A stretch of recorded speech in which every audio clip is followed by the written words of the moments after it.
Уважаемые участники нашего форума. Monsieur le Président du Forum, chers participants, tout d'abord, par tradition, je voudrais remercier les dirigeants des Émirats Arabes Unis pour leur hospitalité et le haut niveau d'organisation de cette conférence. Ce n'est pas une conférence facile à organiser, avec plus de chefs d'État et de gouvernement que ceux qui assistent à une session de l'Assemblée générale des Nations Unies. Aujourd'hui, nous, les dirigeants des nations du monde, parlons de l'avenir de notre planète, notre maison commune. Nous n'avons jamais eu et n'aurons jamais d'autre maison. Nous parlons de l'avenir de nos enfants et de nos petits-enfants.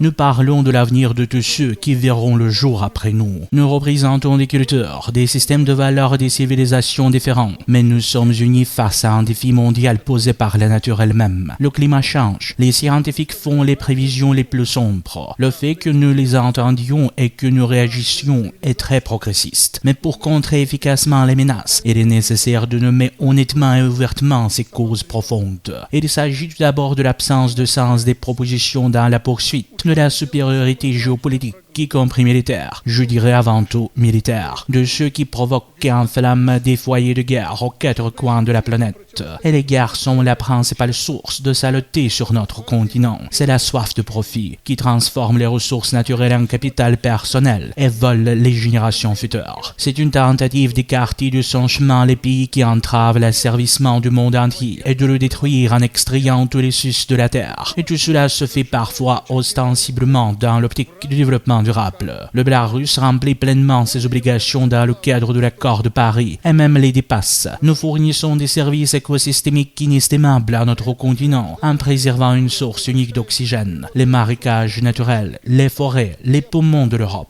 Nous développons l'énergie verte et nucléaire, minimisant les risques du changement climatique. Paradoxalement, nous recevons en retour de nouvelles sanctions économiques, des obstacles au commerce international et un accès restreint à la technologie. Et nous ne sommes pas les seuls. Il est temps de reconnaître que l'agenda vert n'a aucun sens dans un environnement conflictuel. Il exige le respect de la souveraineté des pays et une justice inconditionnelle. Nous ne pouvons pas écraser nos opposants politiques par des sanctions et exiger en même temps des décisions coûteuses pour les économies nationales, des décisions dont dépend la pureté de toute l'atmosphère, de toutes les eaux souterraines et des océans de la planète. Par ailleurs, comment pouvons-nous atteindre des mesures de production de climat coûteuses et efficaces de la part de pays et de peuples qui ne se sont pas encore remis de l'oppression coloniale? Dans cet esprit, le Bélarus appelle tous ceux qui doivent assumer le fardeau de la responsabilité historique. Premièrement, à apporter une contribution proportionnelle à la résolution des problèmes de sécurité climatique pour tous les siècles de traitement irréfléchi de la nature. Deuxièmement, à renforcer le soutien aux pays en développement et aux États dont l'économie est en transition.